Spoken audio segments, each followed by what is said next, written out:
त्यांना कळालं की या ठिकाणी नेता कोण नाही, ज्याच्या ज्याच्या छातीवर बिल्ला लावलाय तो नेता आहे आणि ज्याचे प्रश्न त्यांचं नेतृत्व.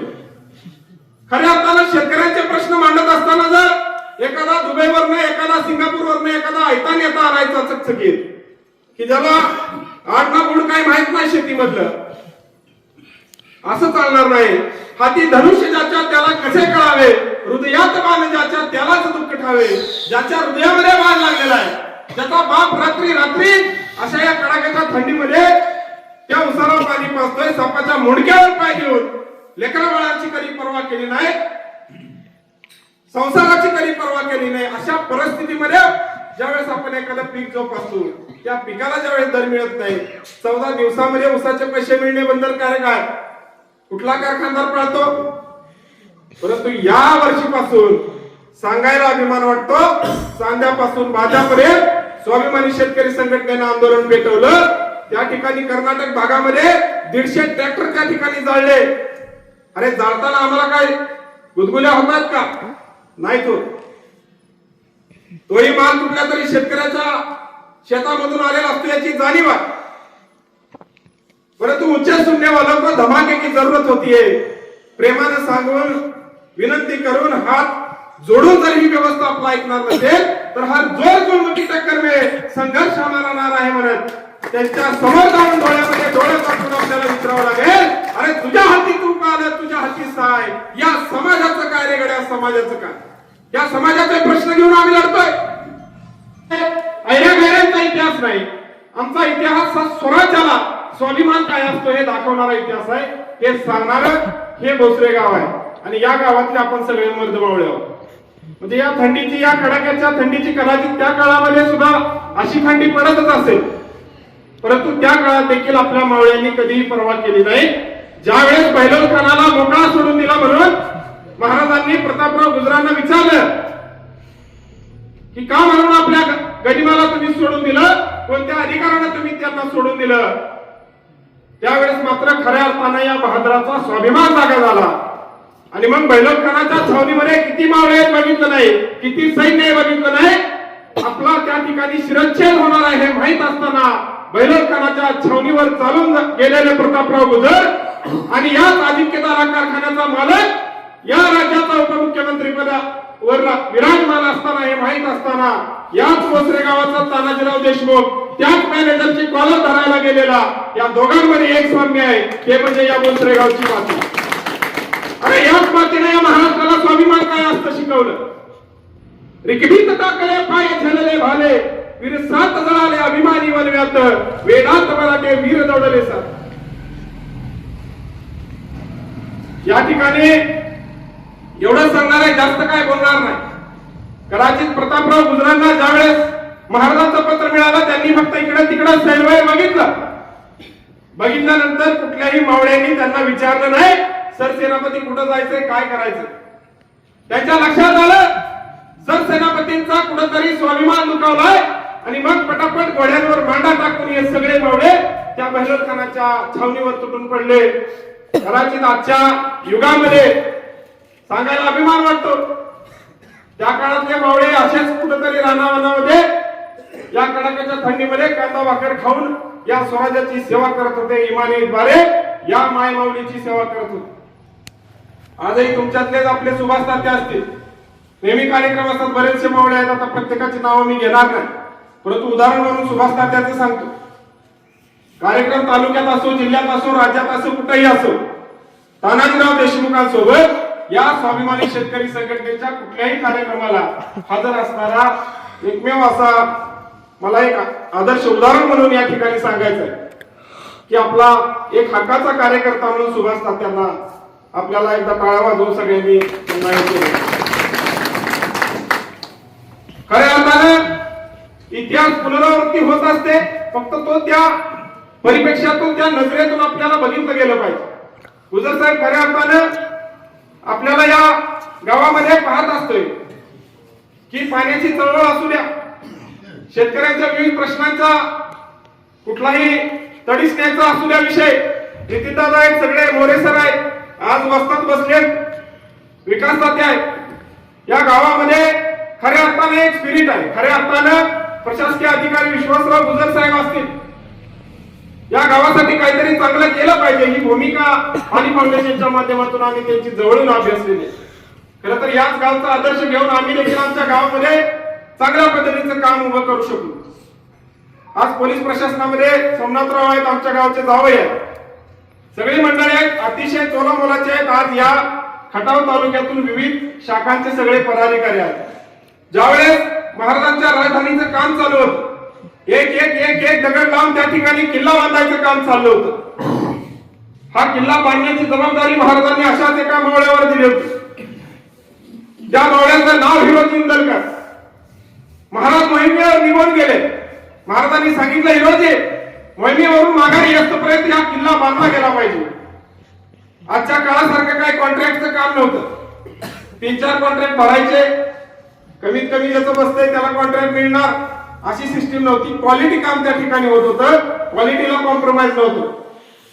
आणि मग हिरोजी इंदलकर भूमिका दिली की त्या ठिकाणी गडाचं काम चोखपणे झालं पाहिजे.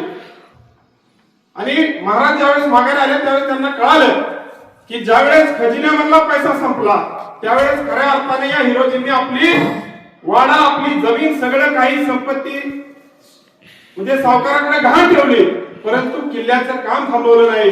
आणि मग महाराजांनी विचारलं, सांगा हिरोजी काय तुम्हाला बक्षीस दिलं गेलं पाहिजे. त्यावेळेस सांगितलेलं उत्तर खऱ्या अर्थाने मार्मिक उत्तर आहे.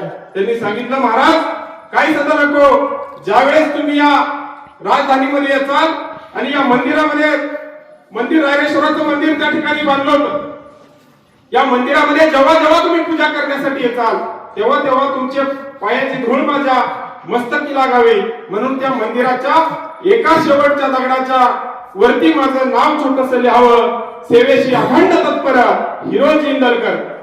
काय मागितलं मावळेने. आणि म्हणून त्याच मावळ्यांची आठवण करून देणारे असे हे सगळे लढवय्या मावळे आहेत. आपण काय जास्त अवास्तव मागणी या ठिकाणी करायला आलेलो नाही. आपण फक्त आपल्या हक्काची जी काय राष्ट्रभावाची मागणी आहे, मग ते ऊस असो, दूध असो, कुठलंही पीक असो, जे पीक आपण आपल्या बांधावर घेतोय त्या पिकाला न्याय देण्याचं काम जर प्रस्थापित पुढारी करणार नसतील, कुठलाही प्रस्थापित पक्ष आपल्या मूलभूत गरजांवर बोलायला तयार नसेल. आमचे तानाजीराव आहेत उंबाड्याचे, सांगायला अभिमान वाटतो. 2 वर्षापूर्वी उसाचं आंदोलन पेटलं. उसाच्या आंदोलनामध्ये फौजदारांनी आम्हाला सांगितलं की बाबा मोठं काय आंदोलन या ठिकाणी झालं तर कायदा सुव्यवस्थेचा प्रश्न निर्माण होईल आणि तुम्ही काय जळपळ करू नका, हे सगळी विनंती करणं प्रशासनाचं काम असतं. पण ही मागणी देखील आमच्या बापाच्या घामाच्या रास्त जो काही भाव दिला गेला पाहिजे याची मागणी आहे.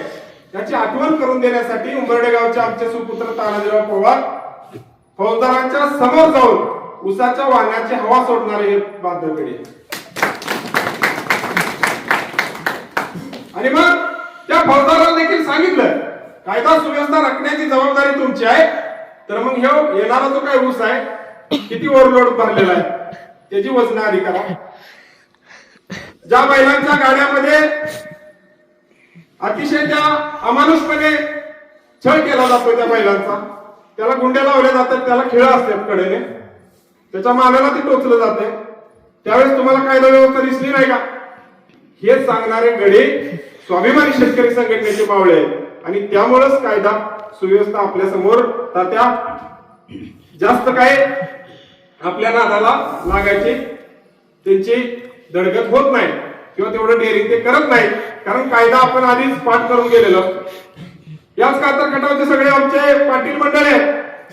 त्याच भागातला एक कारखान्याच्या चेअरमनचा घरचा ऊस आहे विजयराव, पण त्या काय ऊसाच्या ट्रॉलीवर लिहिलं नसते चेअरमनचा ऊस आहे म्हणून. महाराष्ट्रभर कोयताबंदी होती, तोड बंद ठेवायची असं स्वाभिमानी शेतकरी संघटनेचं आंदोलन होतं, परंतु चेअरमननं स्वतःचा अहंकार त्या ठिकाणी दाखवण्यासाठी की माझा ऊस आहे कोण अडवते म्हणून त्या ठिकाणी या सगळ्या बाजारांनी कातर खटावचं अडवलं. चेअरमनचा फोन आला तरी ऐकलं नाही. या ठिकाणी शेतकऱ्यांनी ठरवलंय की एकही उसाचं कांड कारखान्याच्या गावानीपर्यंत गेलं नाही पाहिजे, म्हणजे नाहीच गेलं पाहिजे. 4 असले तरी कट्टर असणारे हे मावळे आहेत, याचा आम्हाला अभिमान वाटतो. आणि मग आज तालुक्यामधून आलेले सगळे हे शाखांचे पदाधिकारी असतील. आज विजयराव आमचे पेडगावचे आहेत. कांद्याला पाणी पाचता पाचता 4 वेळी अशा काय लिहितात की एखाद्या PhD केलेल्या प्राध्यापकालाही पाणी पाजतील खऱ्या अर्थाने. एवढं टॅलेंट असणारी अशी मंडळी आज संघटनेमध्ये काम करतायत. मगाशी आमचे कार्यकर्ते पांडुरंग म्हणाले तापर बांधून गडी कुठे बी असतोय, आंदोलन आहे म्हणलं की गडी हजर आहे. मागच्या वर्षी कोल्हापूरला गेलो, अशीच थंडी होती. आंघोळीला सकाळी काय तयारीनिशी गेलो नव्हतो, उशीर झाला त्यामुळे राहावं लागलं. त्यामुळे सत्कारात मिळालेल्या फेट्यानं अंग पुसून दुसऱ्या दिवशी आंदोलनात गडी हजर आहे. म्हणजे या ठिकाणी आलेला कुठलाही कार्यकर्ता लक्झरी लाईफच्या अपेक्षा करत नाही. एखाद्या प्रस्थापित पुढाऱ्याच्या एखाद्या पक्षाच्या कार्यक्रमाला जायचं म्हणलं की पहिल्यांदा डिझेलचं किती मिळणार, हाजरी किती मिळणार, जेवण कसलं मिळणार, हितनं व्यवस्था सुरू असते. कुठल्याही पक्षावर नावं ठेवण्याची या ठिकाणी भूमिका नाही, कारण आमच्या नेत्याची शिकवण आहे. अनिल भाऊंची भूमिका हीच आहे, कुणाचीही चेष्टा करून आपली प्रतिष्ठा वाढणार नाही. आपल्याला आपल्या कर्तृत्वातून ही सगळी लढाई उभी करायची आहे. आणि म्हणून पाण्यासाठी या भागामध्ये आमच्या योजनेसाठी आम्ही फिरलो, तानाजीराव देशमुखांच्या नेतृत्वाखाली फिरलो. फक्त सांगायला फक्त एवढाच अभिमान वाटतो की ज्या ज्या प्रश्नामध्ये स्वाभिमानी शेतकरी संघटनेनं हात घातलेला आहे तो प्रश्न तडीस नेल्याशिवाय ठेवलेला नाही. शेवटचं फक्त एक उदाहरण सांगतो. सन्माननीय सूर्यकांतजी भुजबळ मामा आपल्याच खातपूर गावचे आहेत. माग कार्यक्रम झाला साखरवाडीला, मोठा मेळावा झाला. त्या 34 साखरवाडीचा कारखाना हंगाम संपत आला तरी दर जाहीर करत नव्हते. स्वाभिमानी शेतकरी संघटनेच्या कार्यकर्त्यांनी भला मोठा मेळावा त्या ठिकाणी घेतला आणि 1 आठवड्याचा त्यांना अल्टिमेटम दिला. एका आठवड्यामध्ये जर किती दर देणार तो जाहीर करणार नसाल तर चेअरमनला रस्त्यावर फिरून देणार नाही, ही भूमिका घेतली. आंदोलन चिघळलं गेलं. पोलीस प्रशासनावर प्रेशर आलं, कलेक्टरचं प्रेशर आलं, साखर संकुलाकडून प्रेशर आलं. हे गडी मात्र मागे हटले नाहीत. 7 दिवस काट्यावर जाऊन तिथं बैठक मारली, काटा बंद आंदोलन केलं. नाक दाबल्याशिवाय तोंड उघडत नाही. या भूमिकेप्रमाणे 8व्या दिवशी 3400 रुपये दर त्या ठिकाणी जाहीर केला. कारण अरे जो कारखाना 3000च्या पुढे सरकायला तयार नव्हता, 3400 ने 400 रुपये कसं काय वाढलं? कच्चा माल मातीच्या भावे पक्का होताच 4 पटीने घ्यावे तरी ग्रामजन कैसे सुखी व्हावे. बरोबर आहे का? मगाशी मोरे सरांनी सांगितलं कोंबडी फुगवस्तवर महिनाभर खाऊ घालस्तवर किती रुपये मिळणार? 18 रुपये किलो माग. आणि नुसती कापायला 10 मिनिटाची इकडे तिकडे पुढच्या करायला 100 रुपये कमिशन मिळणार. कसं शेतकरी सुखी होणार? त्यामुळे आपल्या प्रश्नासाठी आपण एकत्र आलं पाहिजे. आणि जोपर्यंत आपण एकत्र येत नाही, unless lion tells his own story hunter will always be a hero. जोपर्यंत जंगलामध्ये घडणाऱ्या गोष्टीची खरी कहाणी स्वतः सिंह किंवा त्याचा छावा किंवा त्याच्या घरातला कोणतरी सांगत नाही, तोपर्यंत शिकारी येऊन मनगढंत कहाणी सांगणार. मग हे लोक नालायक आहेत म्हणून सांगणार. शेतकऱ्याला 3 तुकड्यात एफआरपी दिली पाहिजे, टनामध्ये हाणणार, वजन सगळं तुमचं मातीमोल करणार. या सगळ्या गोष्टी तुमच्या सोबत होणार जर तुम्ही एकत्र नाही येणार.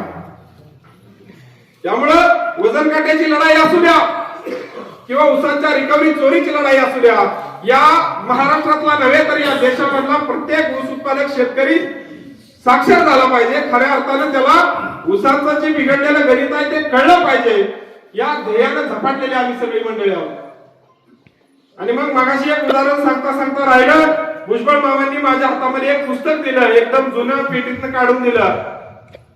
त्या पुस्तकाचं स्मरणिका म्हणून पुस्तक आहे. शेतकरी चळवळीचं 90च्या दशकातलं पुस्तक आहे. 90च्या दशकातलं पुस्तक उघडताना बघितलं, अरे मिसळून फुटलेला एक विशीतला तरुण एक चेहरा ओळखीचा वाटतोय. सगळे चेहरे बाकीचे बघितले, कुठं इकडं तिकडं प्रस्तावित पक्षामध्ये पळालेले चेहरे त्या ठिकाणी त्या पुस्तकाच्या मुखपृष्ठावर दिसत होते. पण खऱ्या अर्थाने एका बाजूला लाल शेतकरी संघटनेचा बिल्ला आणि एका बाजूला मिसळून फुटलेला एक 20 वर्षाचा ओळखीचा चेहरा. त्या चेहऱ्याचं नाव समाधानानं सांगायला अभिमान वाटतो. त्या चेहऱ्याचं नाव आहे तानाजीराव देशमुख. अरे खऱ्या अर्थानं आज एखाद्याच्या राजकीय नेत्याच्या पायावर नतमस्तक व्हावं असा एखादा चांगला नेता मला दाखवून द्या की खऱ्या अर्थानं आमच्यासारख्या तरुणांनी त्याचा आदर्श घेतला पाहिजे. परंतु आज गेली 25-30 वर्ष झालं जे काम शेतामध्ये दिवस रात्र तानाजीराव देशमुख राबत असताना, अरे माझ्यासोबतच इतर शेतकऱ्यांसाठी मला काहीतरी केलं पाहिजे. दिवसभर शेतामध्ये राबायचं, रात्री पुन्हा असंच बैठका घ्यायच्या, शेतकऱ्यांना पुन्हा कीर्तन सांगत फिरायचं. कदाचित जुन्या काळामध्ये संत गाडगे बाबा असंच करायचे. दिवसभर गावाच्या गावात झाडून काढायचे.